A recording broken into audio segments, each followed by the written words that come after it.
Hi friends, எல்லாரும் எப்படி இருக்கீங்க? தமிழ்நாட்டோட அரசியல் உச்சகட்ட பரபரப்பை நோக்கி போயிட்டு இருக்கு. இந்த சூழ்நிலையில் இன்னைக்கு நம்ம எதை பற்றி பேச போகிறோம்னு கேட்டிங்கன்னா, சில முக்கியமான விஷயங்களை பேச வேண்டியிருக்கு. அதுக்கு முன்னாடி நம்மளுக்கு ஒரு ஆதாயம் என்னன்னு கேட்டிங்கன்னா, இன்றைக்கி விஜய் அவர்கள் பார்த்தீங்கன்னா எந்த ஒரு பிரச்சாரத்துக்கும் போகலை. நேற்று வந்து பார்த்தீங்கன்னா திருச்சியில் அவருடைய அந்த வேட்புமனு தாக்கல் பண்ணிட்டு அங்கே வந்து பார்த்தீங்கன்னா பிரச்சாரத்தை மேற்கொண்டா நல்லபடியாக நடந்துச்சு. அதுலேயுமே பார்த்தீங்கன்னா ஒரு காவலருக்கு அடிபட்டு அது ஒரு பிரச்சனையாச்சு. ஸோ எங்கே போனாலும் கூட்டம் கூடுது. அவர் வந்து வெளியில் வரவிடாமல் இங்கே வந்து எல்லா கட்சிகளும் ஒன்று கூடி அது ஒரு சரியாக பண்ணுறாங்க.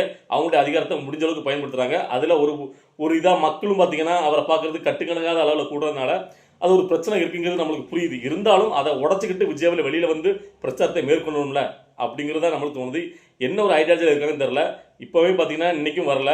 இன்றைக்கி 3ஆம் தேதி 23ஆம் தேர்தல் 20 நாள் தான் இருக்குது. இதுக்குள்ளே எப்படி பண்ண போகிறாங்க, எப்படி பிரச்சாரத்தை மேற்கொள்ள போகிறாங்க, என்ன ஒரு பிளான் அப்படிங்கிறது நம்மளுக்கு அதை நினைக்கும் போது நம்மளுக்கு கொஞ்சம் ஆதங்கமாக தான் இருக்குது. ஏன்னு கேட்டிங்கன்னா நான் திரும்பியும் சொல்கிறேன், அதாவது சச்சினாவே இருந்தாலும் தோனியாவே இருந்தாலும் அடித்தாதாங்க ரன்னு, அடித்தாதானுங்க சிக்ஸு. விஜய் எவ்வளோ பெரிய இதாக இருந்தாலும் அவர் வந்து மாவட்ட ரீதியாக போகணும்ல. அந்த ஒரு ஷெட்யூல் அவங்க வந்து பிளான் பண்ணி நேரத்துக்கு ஒரு பக்கமே ஒரு நாள் கூட விடக்கூடாதுன்னு நான் நினைக்கிறேன். ஒவ்வொரு நாளும் ஏதாவது ஒரு பிளான் வச்சுருக்கணும் அவங்க வந்து அப்படின்ட்டு. ஸோ நம்மளுக்கும் தெரியுது அவர் வெளியே வந்தாலே பிரச்சனை இருக்குது. நம்மளுக்கு என்ன சொல்கிறதுன்னு தெரில. இது வந்து பார்த்திங்கன்னா ஏன்னா எப்படி தேர்தலின் 20 நாளில் ஏதாவது ஒன்று பண்ணணும்ல. அவங்க இப்படி வந்து கேப் விட்டு போனாங்கன்னா எப்படி அவங்க நினச்ச ஒரு கோலை அடைய முடியுங்கிறது எனக்கு மிகப்பெரிய ஒரு கேள்விக்குறி. ஸோ உங்களுக்கு அப்படி தோணுச்சுன்னா நீங்களும் உங்களுடைய கருத்தை பதிவு பண்ணுங்கள். சரி, இன்றைக்கி மெயினாக நம்ம வந்து வீடியோ போடுறதுக்கு என்ன காரணம் கேட்டிங்கன்னா, நேற்று பார்த்தீங்கன்னா ஒரு படத்தினுடைய ட்ரெய்லர் ஒன்று பார்த்தேன். அதை பார்த்துலேருந்து என் மண்டைக்குள்ள ஓடிட்டே இருக்கு. எப்படியா இந்த ஆள்லாம் இவ்வளோக்குள்ளே ஒரு துரோகியாக மாறுறாங்க, நம்பிக்கை துரோகியாக மாறுறாங்க. ஸோ யார் எப்போ அந்த உலகத்தில் எப்படி மாறுவாங்கன்னு தெரியல அப்படிங்கிற மாதிரி ஒரு கேள்வி தான் எனக்கு இருந்துச்சு. ஏன்னு கேட்டிங்கன்னா, அந்த படத்தினுடைய ட்ரெய்லரில் நீங்கள் பார்த்தீங்கன்னா உங்களுக்கே புரியும். அதாவது முழுக்க அப்படியே தமிழை வச்சுக்கிறதுனுடைய அந்த அரசியல் இருக்குல்ல, அதை சுற்றி நடக்கக்கூடிய மற்ற எல்லாருடைய அரசியல் ஒட்டுமொத்தம் விஜயோடைய கேரக்டரை அப்படி தூக்கி வச்சு அந்த படத்தில் நடிச்சிருக்கிறது தான் நட்டி நட்ராஜ். அதாவது யாருன்னு கேட்டிங்கன்னா, சதுரங்க வேட்டை அப்படிங்கிற ஒரு படத்தில் நடிச்சிருக்காரு ஹீரோவா, அந்த நட்டி நட்ராஜ் நடிச்சிருக்காரு. அந்த படத்தை இயக்கிறது பார்த்தீங்கன்னா தம்பி ராமையா, அவர் தான் இயக்கியிருக்காரு. இந்த படம் தான் இப்போ வர 20ஆம் தேதி ரிலீஸ் ஆகும் போது அதோட ட்ரெய்லர் தான் வெளியாயிருக்கு. அந்த ட்ரெய்லர் நீங்கள் ஃபுல்லாக பார்த்து தெரியும். அப்படியே இப்போ நடந்துட்டு இருக்க விஜய் அவர்கள் என்ன மாதிரி மேனரிசம் பண்ணுறாரு, விஜய் அவர்கள் கட்சியில் என்ன நடந்துட்டு இருக்கு, விஜய் அவர்கள் கட்சி யாரெல்லாம் எப்படி விமர்சிக்காங்க, எப்படி கூத்தாடி நாடாள வரலாமா, என்ன அப்படியே இருக்குங்க. ஃபுல் அண்ட் ஃபுல் இதை அப்படியே எடுத்து வச்சிருக்காங்க உள்ள. அதில் விஜய் கேரக்டரில் அப்படியே விஜய் மேனஸில் அப்படியே கையை தூக்கிட்டு நட்டி நடராஜ் அவருடைய போஸ் கொடுக்காரு. அவருடைய எல்லாமே அப்படியே இருக்கு. ஸோ இது வந்து முழுக்க விஜயவலுக்கு ஒரு எதிரான ஒரு படமாக தான் இருக்க முடியுங்கிறதெல்லாம் நம்மளுக்கு மாற்றிக்கிறது இல்லை. 70% to 80% அப்படி தான் இருக்கும். எனக்கு இன்னொரு லைட்டாக ஒரு 20% என்ன கேட்டிங்கன்னா, நட்டி நட்ராஜ் விஜய்க்கு எதிரான ஒரு படத்தில் இப்படி நடிப்பாரா அப்படிங்கிற ஒரே ஒரு கேள்வி மட்டும் தான் கொஞ்சம் டவுட்டில் இருக்குது. ஆனால் படம் வந்தால் முழுக்க தெரிஞ்சிடும். ஸோ மீதி 80% ஏன்னா கான்ஃபிடென்ட்டாக இது விஜய்க்கு எதிரான படமாக இருக்குன்னு சொல்கிறேன்னு கேட்டிங்கன்னா, விஜய்க்கு ஆதரவு தரக்கூடிய ஒரு அரசியல் படமாக இருந்துச்சுன்னா இதை ரிலீஸ் பண்ண விட்டுருவாங்கல்ல. இங்கே இருக்கிற அதிகார மையங்கள் விஜயோட ஜனநாயகம் படத்தையே வெளியிடாமல் விட்டு வச்சிருக்காங்க. அப்போ முன்னூறுத்தர் விஜய் மாதிரியே கேட்டல அப்படியே பாலிடிக்ஸ்னா சினிமா துறையில அரசியல் வர்ற மாதிரி அந்த கதை ஃபுல் அண்ட் ஃபுல் விஜயை சுற்றி நடக்கிற மாதிரி இந்த கதையை அவங்க வந்து பார்த்தீங்கன்னா பாசிட்டிவாக இருக்க பட்சத்தில் இங்கே உள்ளே விட்டுருவாங்கல்ல. கரெக்டாக 23ஆம் தேதிக்கு 20ஆம் தேதி ரிலீஸ் பண்ண விட்டுருவாங்கல்ல. அப்போ அதில் முழுக்க நெகட்டிவான ஸ்டேட் தானே இருக்கும் விஜய்க்கு எதிராக. ஸோ அப்போ இந்த நட்டி நட்ராஜ் எப்படி அந்த கேரக்டரில் ஏன் நட்டி நட்ராஜ் சொல்ல கேட்டிங்கன்னா, அதாவது விஜய் அவர்கள் வந்து பார்த்தீங்கன்னா நட்டி நட்ராஜுக்கு ஃபேவராக அவருடைய பட ப்ரமோஷன்லாம் ரொம்ப ஹெல்ப் பண்ணியிருக்காருங்க விஜய் அவர்கள். இந்த நட்டி நட்ராஜும் விஜயை வந்து சப்போர்ட் பண்ணி இது வரைக்கும் எல்லா இடங்களையும் பேசி நான் பார்த்துருக்கேன். ஸோ அவ்வளோக்குள்ளே இருந்த நட்டி நட்ராஜ் எப்படி வந்து பார்த்தீங்கன்னா விஜய்க்கு எதிராக விஜயோட கேரக்டரை நடிச்சுட்டா. அதாவது இந்த தருணங்கிறது ரொம்ப முக்கியமான தருணம். ஒட்டுமொத்த அதிகார அரசியல் வர்க்கமும் விஜய்க்கு எதிராக நிற்கிது. ஸோ அப்படி இப்படி படம் நடிச்சதை வெளியிட்டா மக்கள் மனசில் என்ன நினைப்பாங்க, அப்புறம் எப்படி இந்த மனசை நடிக்க ஒத்துக்கிட்டாங்கன்னு தெரில. ஸோ யார் வேணால் எப்போ வேணால் எப்படி வேணால் மாறலாங்கிறதுக்கு இதான் ஒரு உதாரணமாக இருக்குது. அவர் வந்து நிறைய துரோகிகளை சந்திச்சிருப்பார். இது ஒரு புதிதமாக இருக்குது. ஸோ இதை பார்த்தோன்னே எனக்கு அதை நம்பவே முடியல. நீங்கள் எத்தனை பேர் பார்த்தீங்கன்னு தெரில, போய் பாருங்கள்.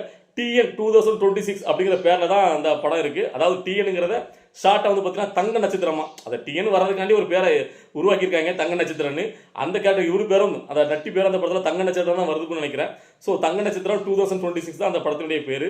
அப்பட்டமாக அப்படியே இப்போ உள்ள அரசியல் எல்லாமே இதே சீனை தான் அங்கே வச்சுருக்காங்க. ஸோ அதை பார்க்கும்போது நமக்கு கொஞ்சம் எரிச்சலாக தான் இருந்துச்சு. சரி பார்க்கலாம் என்னதான் நடக்குங்கிறது. ஆனால் ஒன்று முடித்துருது, நீங்கள் அப்படியே விஜய்க்கு எதிராக ஷேரில் தான் இந்த படம் இருக்கிற பட்சத்தில் படம் பார்த்துட்டாங்க. படம் வெளியதுக்கு அப்புறம் பார்த்தீங்கன்னா விஜயோட ஆதரவு ரசிகர்கள் யாரும் சும்மா மாட்டாங்க, பார்த்துட்டே இருங்க. இதுக்கு பதிலடியாக கண்டிப்பாக எல்லாருமே அதை நீங்கள் அனுபவிச்சு தான் ஆகணும். பராசக்திக்கு நடந்து என்னன்னு பார்த்துருப்பாங்க. ஸோ அதில் கூட எனக்கு அவ்வளோக்குள்ள இது இல்லை. ஆனால் இந்த படத்தை ட்ரெய்லர் பார்த்ததுக்கப்புறம் அப்படியே விஜய்க்கு எதிராகவே எல்லாத்தையும் பண்ணி வச்சுருக்காங்க அப்படிங்கிறது நம்மளுக்கு தோணுது. ஸோ நீங்களும் ட்ரெய்லரை பார்த்துட்டு உங்களுடைய கருத்துக்களை என்ன உங்களுக்கு ஆதங்கம் இருக்கோ அதெல்லாம் கமெண்ட்ல சொல்லிட்டு போங்க. அதுக்கப்புறம் இன்னைக்கு இன்னொரு முக்கியமான விஷயத்தை பற்றி பேசணும். என்ன கேட்டிங்கன்னா, அதாவது அமீர் இருக்காப்ல, அதாவது திமுகவுடைய கொத்தடிமை டைரக்டர் அமீர், அவர் லேட்டஸ்ட்டாக அவர் பேசியிருக்காரு. என்ன கேட்டிங்கன்னா, அதாவது ரஜினி கட்சி ஆரம்பிச்சுட்டு வரும்போது நான் வந்து பார்த்தீங்கன்னா நீங்கள் இப்படி பண்ணாதீங்க வரக்கூடாது அப்படின்னு சொல்லிட்டு நான் அவருக்கு வந்து புத்துமதி சொன்னேன். அதை கேட்டு புரிஞ்சுக்கிட்டு அவர் வந்து திருத்திக்கிட்டாரு, கட்சியை வந்து ஆரம்பிக்காமல் திரும்பி போயிட்டாரு. அதே மாதிரி விஜய்க்கு நான் சொல்கிறேன், நீங்களாம் வந்து பார்த்தீங்கன்னா கட்சி கழிச்சிட்டு போங்க, உங்கள் கட்சி இங்கே தேவையில்லை அப்படின்னு சொல்லிட்டு நான் அவருக்கு சொல்கிறேன், அவரும் கட்சி கழிச்சிட்டு போகணும் அப்படிங்கிற மாதிரி அவர் வந்து பார்த்தீங்கன்னா பேசியிருக்காரு. இப்போ இது வந்து பார்த்தீங்கன்னா சமூக வலைதளங்களில் அப்படியே பரவிட்டு இருக்கு.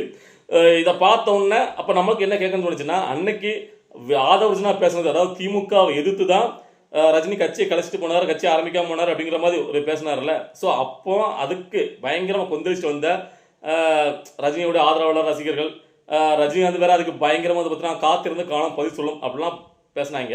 இப்போ திமுகவுடைய ஆதரவாளர், திமுக கொத்திரி அமீர் சொல்றாரு, நான் வந்து ரஜினியை வந்து பார்த்தீங்கன்னா அவர்கிட்ட சொன்னேன், நீங்களாம் கட்சி ஆரம்பிச்சு வராங்க, அதெல்லாம் உங்களுக்கு செட் ஆக தேவையில்லாது அப்படின்னு சொன்னேன். அதை புரிஞ்சுக்கிட்டு அவர் வந்து பார்த்தீங்கன்னா திருத்திக்கிட்டாரு.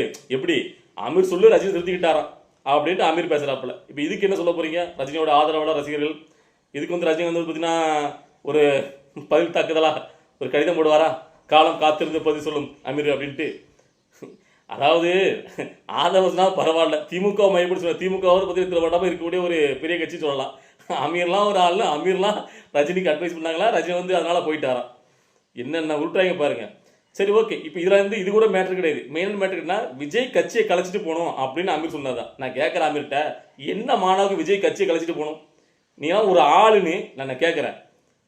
இதுவே பார்த்தீங்கன்னா முழுக்க முழுக்க ஒரு கேஸ் ஒன்று நடந்துட்டு இருக்கு. இவருடைய நண்பர் ஜாபர் சாதிக்கா, அவர் மாட்ட கேஸில் இவருக்கு பங்கு இருக்குன்னு சொல்லி ஏகப்பட்ட பிரச்சனை ஓடிட்டு இருக்கு. அதனால முரட்டுத்தனமாக கடந்து முட்டு கொடுத்துக்கிட்டு திமுகவுக்கு இது பெரிய யோக்கியம் மாதிரி.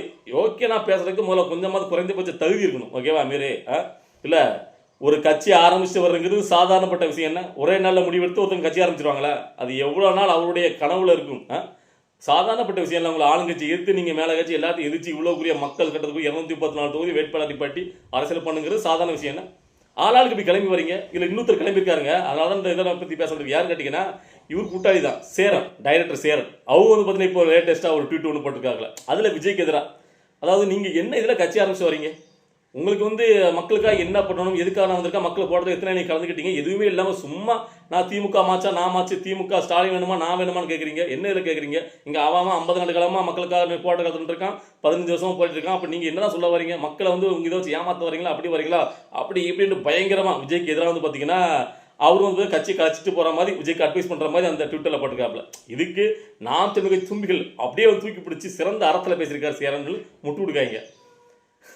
சேரனு தேவையில்லாமல் உள்ள வரக்கூடாது. நம்ம பேச ஆரம்பிச்சா நிறைய பேசுவோம். ஏன்னு கேட்டிங்கன்னா, இந்த சேரன் வந்து பார்த்தீங்கன்னா, அதாவது டைரக்டர் மாதிரிலே சொல்கிறேன், படத்தில் வந்து பார்த்தீங்கன்னா ரொம்ப யோக்கியங்களா கதை வந்து பார்த்தீங்கன்னா சாதி மதம் பார்க்கக்கூடாது, நாம் அப்படி நிற்கணும், காதல்னா புனிதமானது அப்படின்னு எடுப்பாங்க. உண்மையிலே காதலிச்சா அப்போ வந்து பிரிச்சுட்டு நிற்பானுங்க. அங்கே தான் ஜாதி வந்து விட்டு கொடுப்பானுங்க. ஏன்னு சொல்கிறேன்னு கேட்டிங்கன்னா, இந்த சேரன் பார்த்திபனை வச்சு பாரதி கண்ணமான ஒரு படத்தை எடுத்தார்ல, அதில் வந்து பார்த்தீங்கன்னா மாச்சு ஜாதியை சார்ந்த 2 பேரும் லவ் பண்ணி கடைசியில் அது உங்களுக்கு தெரியும் கிளைமேக்ஸ் நடக்குது. ஸோ அப்படி அந்த படத்தை தூக்கி நிப்பாட்டான் சேரன். உண்மையிலேயே தாம் பொண்ணு வேற ஒரு ஜாதி சார்ந்த லவ் பண்ணாங்கும் போது அப்போ கடந்து போட்டால் பார்த்தீங்கன்னா ஒரு சண்டை போட்டு அவங்களுடைய டைரக்டர் எல்லாரும் ஒன்று சேர்ந்து இவருக்காக போராடி தான் அவனோட மகளை பிரிச்சுட்டு வந்தார். ஸோ நான் வந்து உங்களுடைய பர்சனல், உங்கள் மகள் வந்து அது உங்களுக்கு மகள் தப்புனா அந்த வழி இருக்கும், நான் இல்லைன்னு சொல்லலை. ஆனால் படத்தில் நீங்கள் அப்படி காட்டினீங்கல்ல, அப்போ படத்தில் காட்டும் போது மற்ற ஊரில் உள்ள பிள்ளைகள்லாம் அப்படி போகணும். அப்போ நெஜத்தில் இருக்கும்போது அது தவறணும். அப்போ அப்படி தெரிஞ்சால் ஏன் அந்த மாதிரி, அதாவது நல்லா பார்க்கணும். இவங்க எடுக்கிற படங்கள்லாம் பார்த்தீங்கன்னா இப்போ ஒரு பண்ணையா இருப்பார், அவர் வீட்டில் வேலைக்காரனாக இருப்பார். அதுவும் சாதாரண வேலைக்காரன் இருக்க மாட்டான், அடிமட்டமாக எடுபடி வேலை பார்த்துட்டு இருக்கிற அந்த வேலைக்காரன் அவங்க வீட்டு பிள்ளையே லவ் பண்ணுவது கட்டி வைப்பானா? எந்த ஆப்பம் கட்டி வைப்பான்? நீங்களே மனசா சொல்லி பார்க்கணும். நீங்கள் வந்து பார்த்தீங்கன்னா ஒரு ஒரு ஒரு பண்ணையார் தோட்டத்தில் ஊரில் வந்து ஒரு பெரிய ஒரு செல்வாக்காக இருக்கீங்க, உங்கள் வீட்டில் அடிமாட்டுக்கு பண்ணை விலைக்கு ஒருத்தா இருக்கா.